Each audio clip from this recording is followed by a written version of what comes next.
À partir de 1936, Hitler, au pouvoir en Allemagne depuis janvier 1933, va mener une politique d'annexion. Elle vise à créer le Grand Reich allemand et conquérir son espace vital, conformément à l'idéologie nazie. Hitler se tourne d'abord vers la Rhénanie. Cette région, à l'ouest de l'Allemagne, est démilitarisée en imposition du traité de Versailles.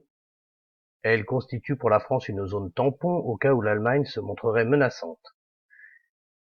C'est théoriquement peu probable puisque le traité de Versailles n'accorde à l'Allemagne qu'une armée de 100 000 hommes, sans armement lourd ni aviation, c'est-à-dire rien dans une guerre moderne.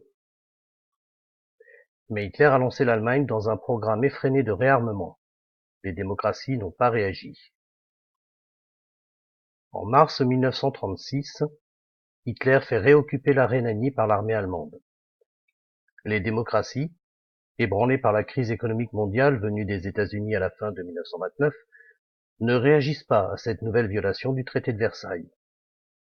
Devant cette passivité, Hitler poursuit sa politique. En mars 1938, après un coup d'État qui a porté les nazis autrichiens au pouvoir, les troupes allemandes pénètrent en Autriche.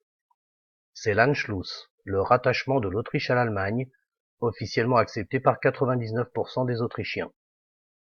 C'est aussi une nouvelle violation du traité de Versailles auquel les vainqueurs de la Première Guerre mondiale répondent par d'inefficaces protestations diplomatiques. Hitler se tourne alors vers la région des Sudètes en Tchécoslovaquie. Peuplée d'importantes minorités germanophones, cette région doit, pour lui, être intégrée au Reich allemand. Mais la France, qui est alliée à la Tchécoslovaquie, se fait menaçante face à ces revendications. Pour désamorcer la crise, Mussolini, qui est à la tête de l'État fasciste en Italie et allié d'Hitler, appelle à réunir une conférence pour régler le problème. Elle a lieu à Munich du 29 au 30 septembre 1938. Elle rassemble Mussolini, Hitler, le président du Conseil d'Aladier pour la France, le Premier ministre Chamberlain pour le Royaume-Uni.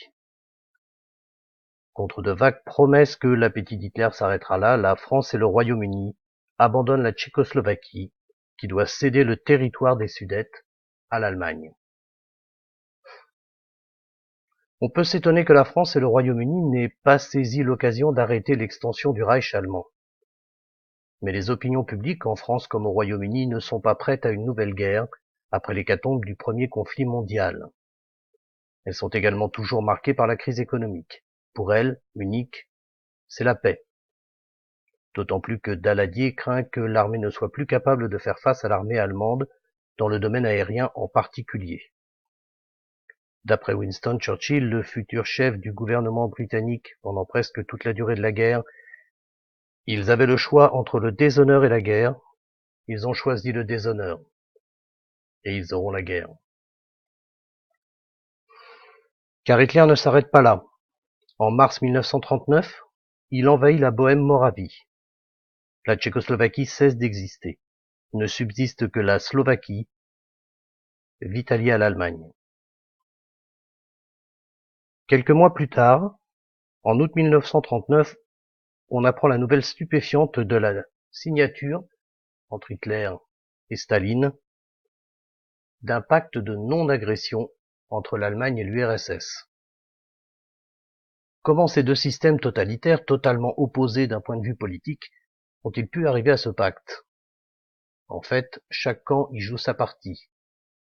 Hitler, qui a écrit dans son livre Mein Kampf son intention d'étendre l'espace vital du Grand Reich vers l'Est, veut éviter dans un premier temps de devoir combattre sur deux fronts en cas de guerre contre la France, le Royaume-Uni et l'URSS.